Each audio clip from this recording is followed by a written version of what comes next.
Okay, what is up, guys?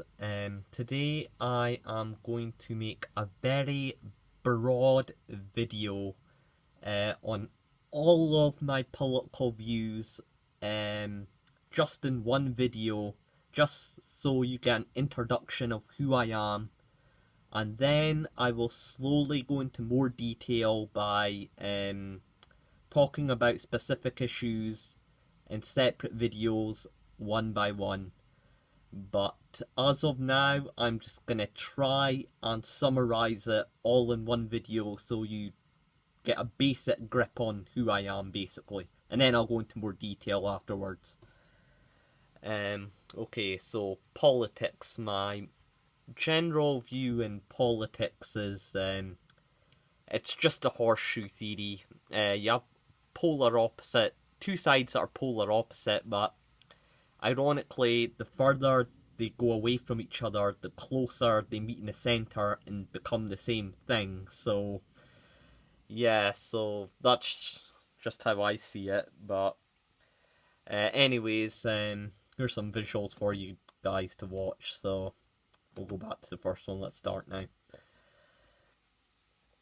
So now in politics, we're either told you're either on the right or the left, but once again, I'm sat on the fence in this one. I do have liberal tendencies and I do have some conservative values as well on some issues. It's not just red and blue, there are other alternatives. The two-party state system is a joke. The entire establishment itself is a joke.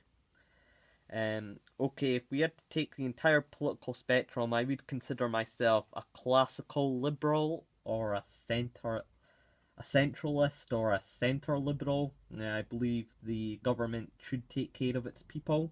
We should ensure our stability of infrastructure, schools, hospitals, bridges, pipelines, construction and electrical lines. Things that people can benefit from. We also need to help our vulnerable, our sick, our elderly, and our unemployed. Now, right-wingers demand less government. Now, I would agree if that government was tyrannical, like the United States, but here in Scotland, less government means less infrastructure for these right-wing capitalists to import their goods in the first place. It's not what you can do for your country, it's what your country can do for you. I'm all up for big government, however, I'm against the idea of a tyrannical government, like a fascist, surveillance, or communist regime. With stability, we get cultural enrichment.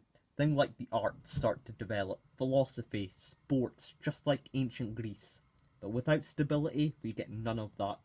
Most of our time is wasted in caring too much about food and water, and this is why wars and destabilization, like the Middle East, is to become more frustrated, more tribal, more tyrannical, and more backwards. Same with places in Africa, we can only fight backwardness through innovation. People say hardmanship causes innovation. I disagree. It's luxury that causes innovation. All the people in Silicon Valley were all middle-class teenage white boys who had plenty spare time on their hands to start building up computers in their garage. Now, I am a big believer in multiculturalism, and by that I mean many cultures, not just two, as this creates a us versus them mentality and racial tensions. But in an international city like London or New York or whatever, where everyone is so different, it's impossible to be racist. Since I mentioned that I'm against all racism, religious hatred, fascism, picking on minorities like gays, we should have an open and diverse society. Separation of the church and state. However, people should have the freedom to speak out against all of the above, as long as they're not violent, as I believe in tolerance and I'm a big lover of freedom of speech. We should have a free and open society with diversity, not only ethnically, but diversity-free thought. We create more countercultures and more interesting societies to live in. I do believe the rich have too much while the average man is being ripped off. We need better wealth distribution. The US spend more money on its military a year, which could stop world hunger 3 times over. Trust me, there is enough money out there. Let me just change the visual. Sure you're getting bored of that image. And money in reality is a social construct. It's just paper which buys you more life or enhances life. Um, Now I am a bit of a conspiracist. I do believe there is an elite out there controlling things. Spiritually, I'm agnostic. I'm open to the ideas of the supernatural. I'm all up for religious and spiritual freedom. I'm somewhat an anarchist in some way. I do believe we as humans are controlled by this program that we should just eat, shit, sleep, work our asses off, pay taxes in an office, and just die. I've always been a bit of a rebel in that sort.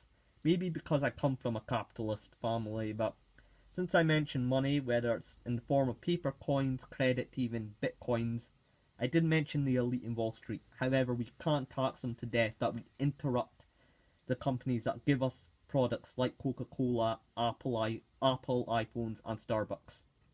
Our free market is a good thing, but we can't have too much of a capitalistic world where it's all dog eat dog world and the vulnerable will always keep falling. We need safety nets for them.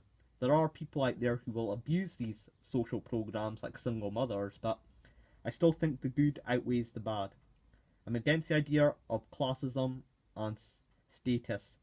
Growing up in an Indian culture, it's very conservative. I've always been a champion of questioning the so-called doctor lawyer status and how someone's profession makes them better than me. Education is not intelligence. Schools are just made to keep you a slave.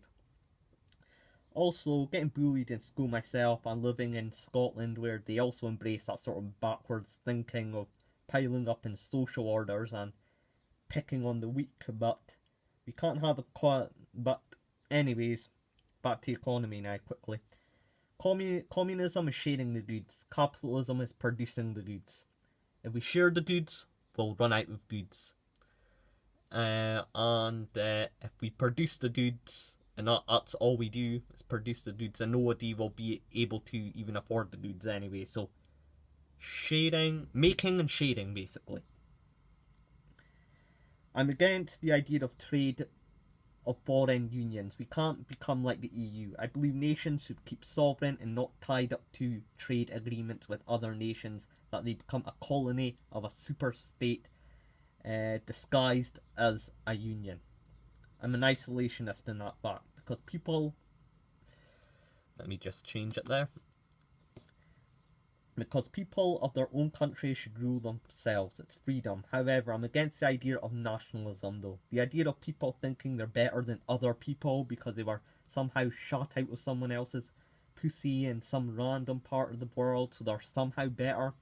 End of the day, this is planet Earth, and borders are just imagined lines by governments to restrict human movement, which is dangerous when it comes to both the flow of diversity racially and through the flow of ideas, and like the EU, but like I said before, that makes it easier for the elites to move in and take full control of land masses of other nations. Although I do believe in equality, I believe it's very impossible goal, as humans are just naturally hungry for power and form social orders. There's always an alpha amongst a group of friends, even in school, where everyone is the same age, wears the same uniform, goes to the same class, with the same teacher. You can see how the divide between the jocks and the nerds and the cheerleaders start to form, even in an environment as equal as that. Humans naturally are tribal, and it's just in our DNA. We're always told the ones in the bottom will rise one day, but once again, that never happens. We're getting jacked by the New World Order and forever will. Now, people assume just because I'm Pakistani and Muslim and coloured that they paint me liberal. Islam is a very conservative religion. Pakistanis are sort of capitalistic shop owners, and it's racist to imply just because I'm coloured I'm liberal. However, with the rise in liberalism, though, the internet social justice warriors, feminazi soccer mums, the bandwagon Twitter outrage mobs, who only use social justice as an excuse to capitalise on the mistakes of others, so they have an excuse to release their own barbarity. These are the radical leftists, and I'm actually condemning them. They make the left look bad. They're so desperate for villains. They feel like they're fighting for something when in reality they're promoting censorship bans are in fact a threat to democracy and free speech. They make actual feminists look like man-haters. And with all ideologies, you do get militant sects. That's just how it is. And when these people do this, they in fact create more conservatives as they go off in their witch hunts and moral crusades, and it pisses people off and makes the liberal movement look bad.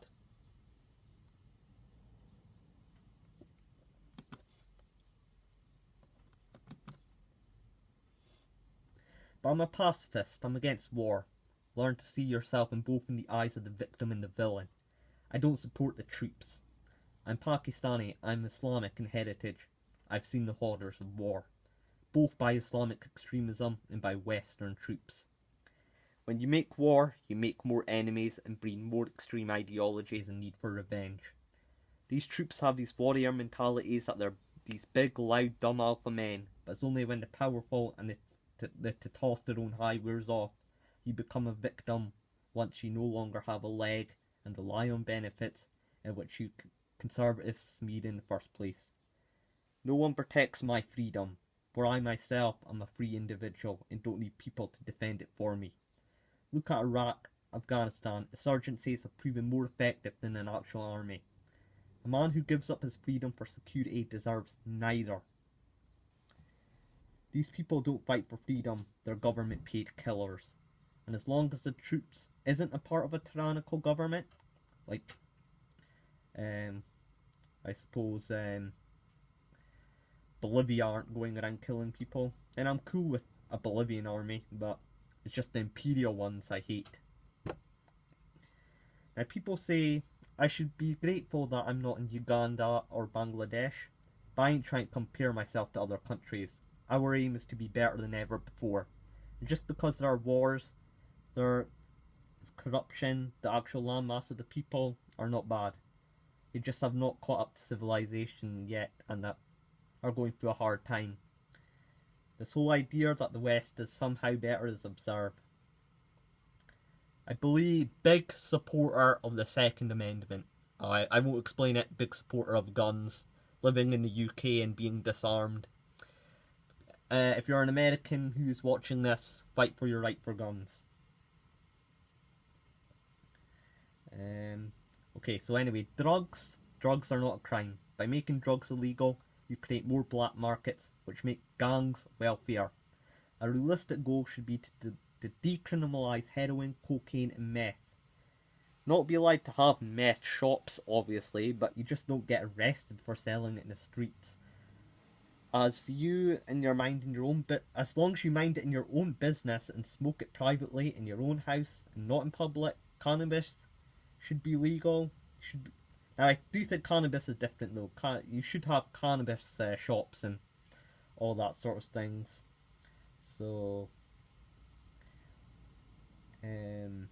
yeah, I'm very open to drugs. Drugs are good. Cannabis especially, but yeah. Drugs aren't a crime. Prostitution. Human body is beautiful. People should not be dubbed a slut, whore, perv for expressing their sexuality. It's how we're made. Now, I'm not open to the idea of open public fucking red light districts as a solution. However, under legal prostitution, girls are protected, unlike where it is illegal, where they can get kidnapped into a pimp ring. At least, if it's legal, it's in a sort of shop in a way. Simple business. It's just the girl's doing her job. But if it's a hooker in a street corner and she gets picked up by a creepy black car, who knows what could happen. At least in strip clubs there will be guards. It will be consented and regulated. My thoughts on gambling. Gambling should remain legal. If people are stupid enough to lose all their money to a fixed slot machine, that's their own fault.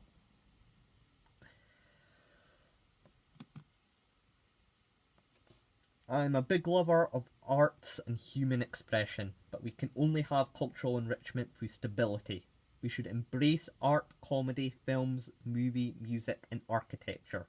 We should also embrace technology and just anything that makes life easier for humanity. We shouldn't we shouldn't be a nation of consumers. We should